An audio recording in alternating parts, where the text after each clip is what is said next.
Out of Hamburg, Axel Becker has come here to meet an old friend.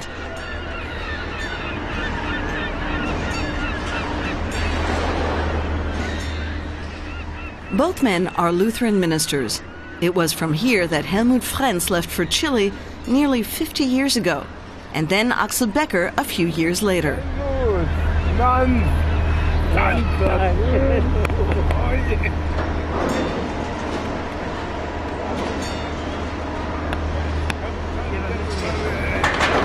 Neither of them guessed how the decision to leave Germany would change their lives.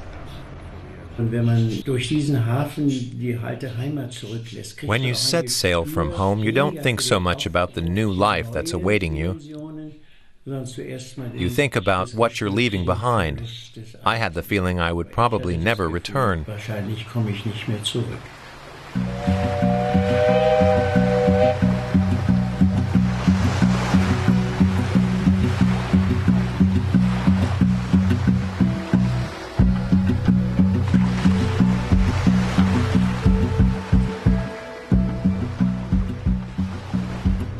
When Helmut Lens left for Chile with his wife and 3 children in 1965, the centrist Christian Democrats were in power there. But by the time Axel Becker and his family arrived in March 1973, the socialists, led by Salvador Allende, had been voted into office. Axel Becker took up his post as a pastor in Santiago de Chile. Helmut Lens was his bishop.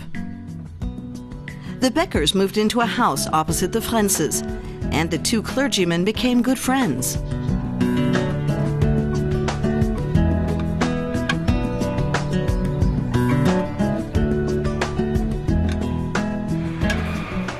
Then in September 1973, General Augusto Pinochet staged a brutal coup d'etat. Political opponents were imprisoned, tortured, and murdered. The 2 ministers kept records of what was happening at the time. Today, the material is stored at the Berlin Missionary Society.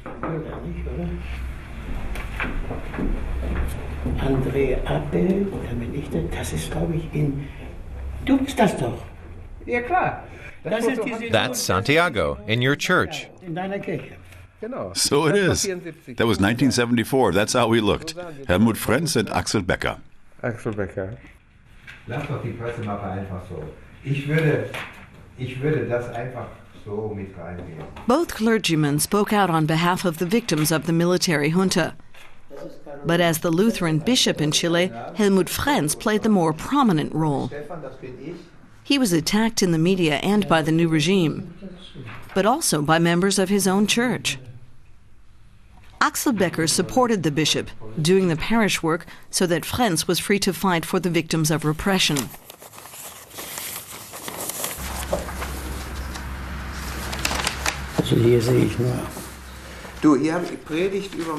Look at this. Sermon on Matthew chapter 6 by Helmut Lens, preached on September 30th. Listen to what you said. Military squads search homes using brutal methods, and they beat every hated communist as they took him away. Thousands sit trembling in their houses waiting to be arrested. Many are losing their jobs because they were in favor of having their company nationalized. Books are burned publicly as a visible sign that not every thought is permitted. A wave of terror is sweeping over everyone who disagrees. Anyone who has ears to hear. Pinochet assumed power in a bloodbath. The Chilean Air Force bombed the presidential palace, La Moneda. As troops stormed the building, President Salvador Allende shot himself. All his former colleagues were imprisoned or murdered. Conservatives in the country, including many Lutherans in the German-speaking parishes, were grateful to Pinochet for saving the country from communism. They were mostly members of the rich middle class and couldn't understand how the 2 Lutheran pastors and other clergy in Chile could preach solidarity with the victims. We need to bear witness now on behalf of those whom no one is prepared to help. Seek ye first God's kingdom and his righteousness, and all those things shall be added unto you. Amen. All I remember is sweating profusely when I stepped down from the pulpit. For the congregation, every word was like a blow.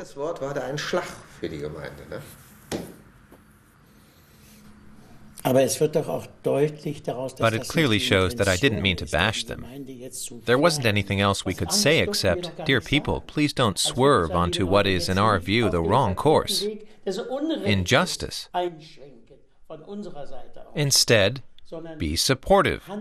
Show concern for those who are being murdered, being tortured, who are imprisoned in the football stadium, and so on.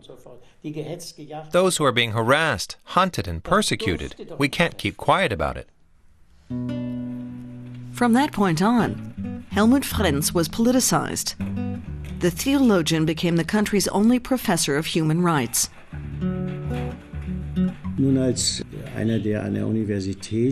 As someone who teaches at the university, I must appeal continuously to people's consciences. And above all, make plain that human rights have a universal character. For that is something most people don't realize. They don't take into consideration that I then have to support the mass murderer, who is now in jail, and also make sure that his human dignity is respected. That's an example, and then especially in extreme cases, to say clearly, yes, him too. And Mr. Pinochet, of course, he also has human dignity. I have to treat him humanely, and it's no less true today. It sparks discussions and meets with resistance, especially when you say it applies to every person, everyone, in every situation at all times. In jeder Situation, zu allen Zeiten. Helmut Lens's uncompromising stand on human rights in Chile during the 1970s cost him dearly. His Lutheran community branded him a communist, and in October 1975, after attending a World Council of Churches meeting in Geneva, he was refused re-entry into Chile. But Helmut Lens will go down in history as someone who spoke out in the face of the junta's crimes. And when he was no longer allowed to live in Chile, he continued to campaign for the victims of repression from abroad. He became the first Secretary General of Amnesty International in Germany. Sadly, his wish to visit Chile once again with Axel Becker was denied him. On September 13th, 2011, Helmut Lens died at the age of 78. Axel Becker was one of the ministers officiating at his funeral in Hamburg. Large numbers came to pay their respects to Helmut Lens, his family, Chilean exiles, representatives of Amnesty International, and friends from all over the world.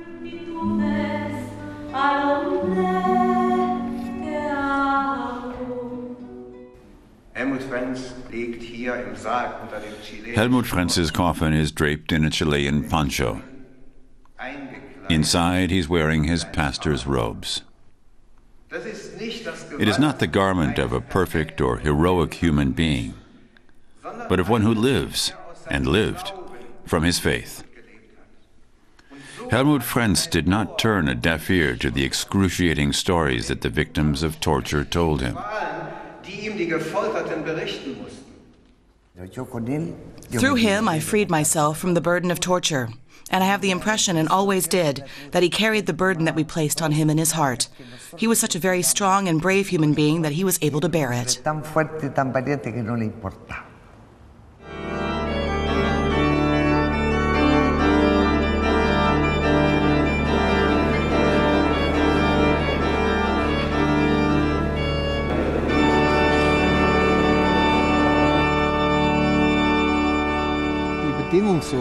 The way Helmut gave people his unconditional attention and his readiness to help them served as an example to me.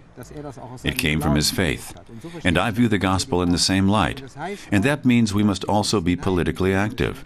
We must keep reminding society where its weaknesses lie, where the poor are falling by the wayside and human dignity is being trampled.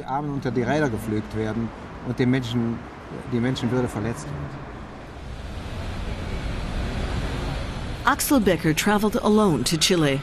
His intention? To retrace the footsteps of his friend Helmut Lens and relive the past. His first port of call, the Museo de la Memoria. The museum was opened in 2010 to commemorate the victims of human rights violations during the Pinochet era. Chilean society has repressed those memories for many years. The nation's rich are closely linked to the political establishment, and they have been reluctant to face the truth about the brutal dictatorship from which they profited. Even today, Chilean society is divided. Many of the junta's victims feel they have not been recognized or received justice.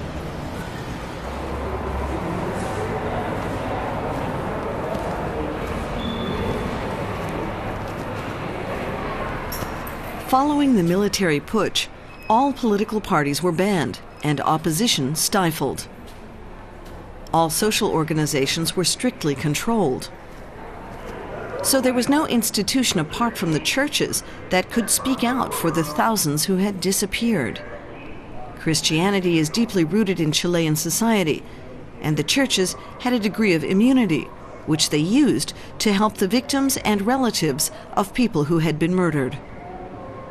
Cardinal Raúl Silva Enriquez was the senior Catholic bishop in Chile.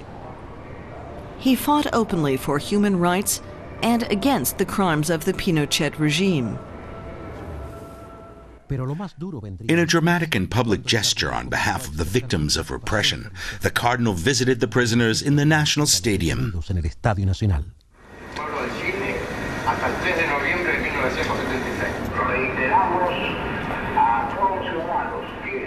Thousands of the junta's opponents had been imprisoned there. Many of them were brutally tortured and murdered. Just 3 weeks after the putsch, Cardinal Silva established an ecumenical committee for peace and appointed the Lutheran bishop Helmut Lens and the Catholic bishop Fernando Ruiz, its co-presidents.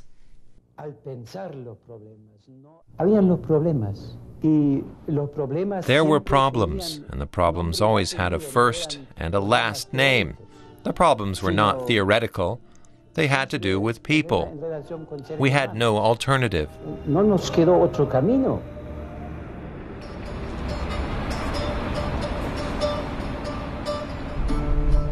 On his return to Chile, Axel Becker looks up Father Fernando Salas. The Jesuit priest was the first Secretary General of the Peace Committee, the Comité Pro Paz, and worked closely with Helmut Lens. Axel himself had little direct contact with the committees.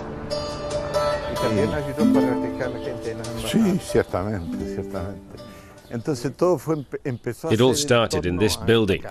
There was the problem of those who went missing and the torture, and the work had to be organized. We hired a good team of social workers, but then it was important to have a team of lawyers, and we put together a good legal team.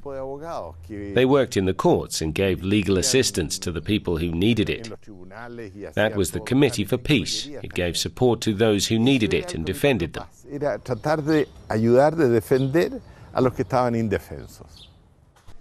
Many who worked for the committee put their own lives at risk. They hid enemies of the junta in their homes and then smuggled them out of Chile via foreign embassies.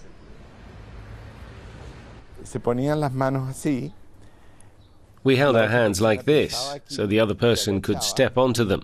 I stooped down and then stood up quickly, throwing the person into the air so that he could get over the wall. That's what we did. Then I went to the car to get the next one. And finally, the last one was over the wall. I went back to the car, and suddenly I felt a hand on my shoulder. Ah! I turned around, and someone said to me, "Please throw me over the wall too." I said, "Yes, why not?" And boom, I pushed another one over the wall. I felt incredibly tense. Inside, I was paralyzed.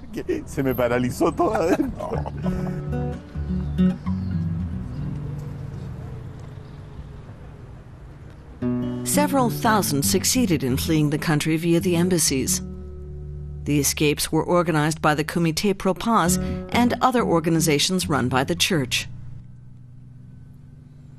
Under pressure from General Pinochet, however, Cardinal Silva was forced to dissolve the Comité Pro Paz in December 1975. But just 2 months later, the Catholic prelate set up a new organization, the Vicaria de la Solidaridad, to continue the committee's work. The church kept detailed records of the junta's crimes, and those documents are still important today in establishing what happened. Recoleta is an economically depressed district on the outskirts of Santiago. Thousands of poor people settled here in the 1970s. Many of them were squatters. This is where Axel Becker finds Sister Carolina Meyer. Back in the 70s, the nun from Germany made her home in Recoleta, among the poorest of the poor. Carolina Meyer is a Divine Word missionary. Today, she is attending a birthday party for Father Pepe Aldunate. Like Helmut, the 80-year-old priest worked for the victims of repression in Pinochet's Chile.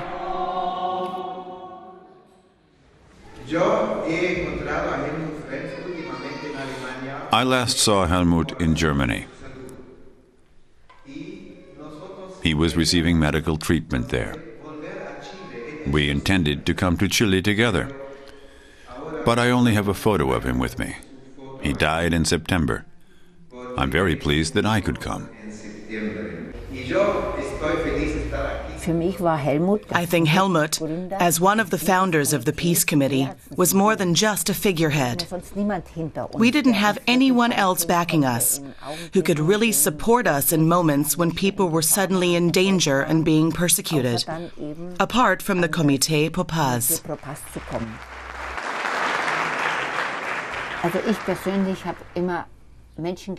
I myself have always needed people who were on the same path, who were prepared to stand up for their ideals and make a personal contribution and pay the price.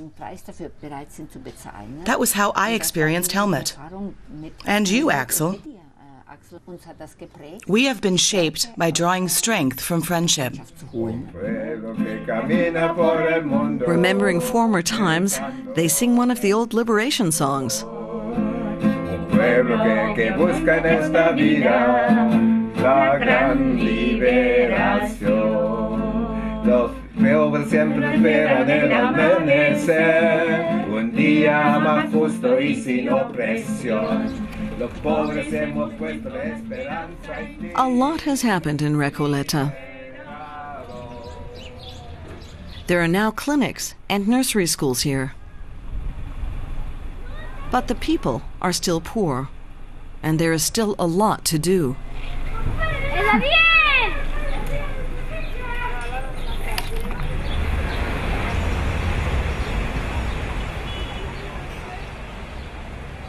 The Mapocho flows through the center of Santiago. When Pinochet staged his coup d'etat, bodies were thrown into the river. This bridge is named after the Jesuit, Saint Alberto Hurtado, who died in 1952. This is where Father Hurtado gathered the homeless children to provide them with a secure home.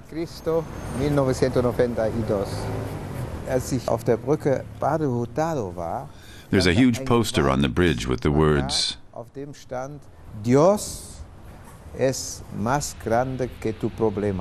God is greater than your problems. That's a version of Christianity that puts biblical spirituality at the center of things, that the soul will be saved in heaven. It seemed such a contrast on the bridge.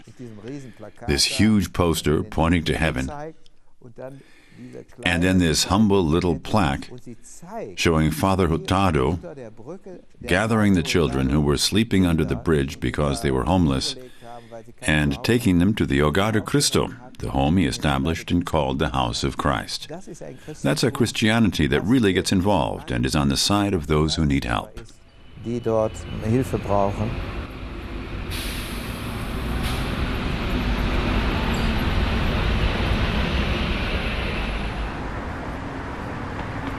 The Christians' responsibility to show solidarity with those in need was also what inspired the two Lutheran ministers from Germany. This was Axel Becker's church, where not all the parishioners agreed with their pastor's support for the victims of repression. This is the Church of the Redeemer.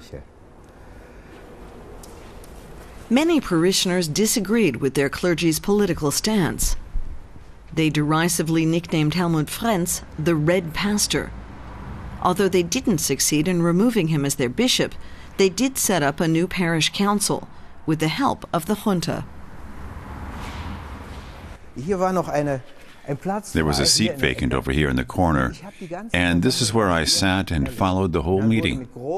Finally, the new parish council was elected with great enthusiasm, controlled by the military. The military were in the church.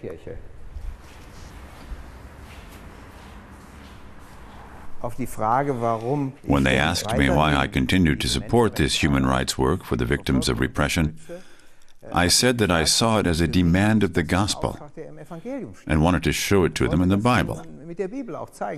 I said, let's read a few passages where Jesus says this. To which a member of the parish council replied, "Put the Bible away, Pastor. The clergy can explain anything with the Bible. What's important to us," and he took this book out of his pocket, "is that the church is cleansed of Marxism."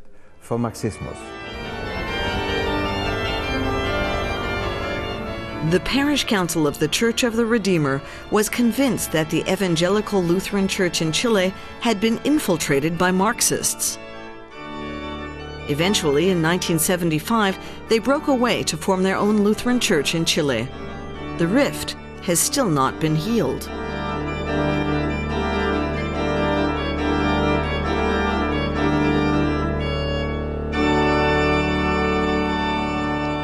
Axel meets the bishop of the breakaway church, a former pastor of the Church of the Redeemer, Siegfried Sander.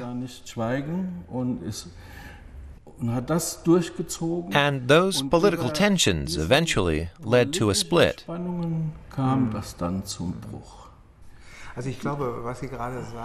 You know, I think what you're saying, that it wasn't done consciously. Helmut describes in his book how people sought refuge and were given refuge here in this house. Helmut said, "If you're afraid they'll kill you, I'll give you a room where you'll have breathing space." But he couldn't show those people during a prayer service. I think there were a lot of people here who were glad the military had intervened. Of course, it led to persecution and torture and deportations. We can now say that some people didn't know about that, or didn't know much, or didn't want to know.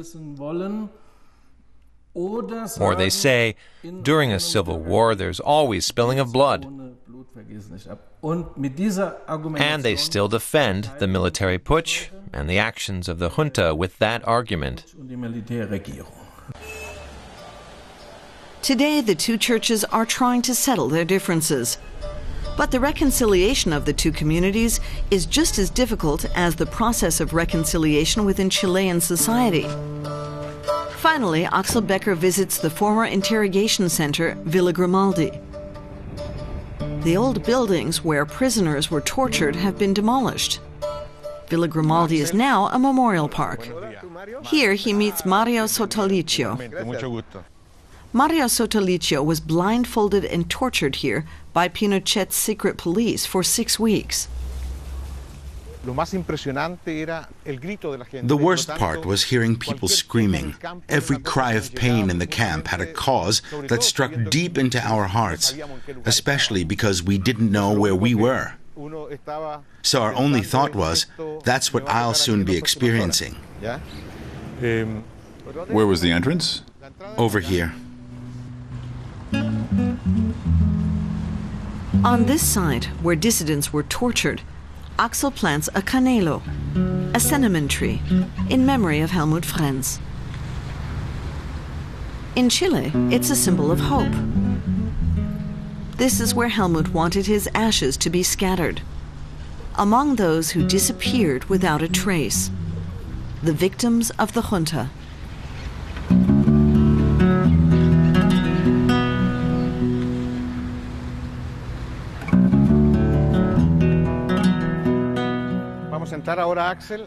Let's go now to the section where you can see the remains of people who were thrown into the sea. All that's left are rusted pieces of metal that were found on the coast of Valparaiso. They were attached to the bodies of the people thrown into the water. Just as the sea continues to deliver up evidence of the junta's crimes, the past continues to haunt us. We must never forget.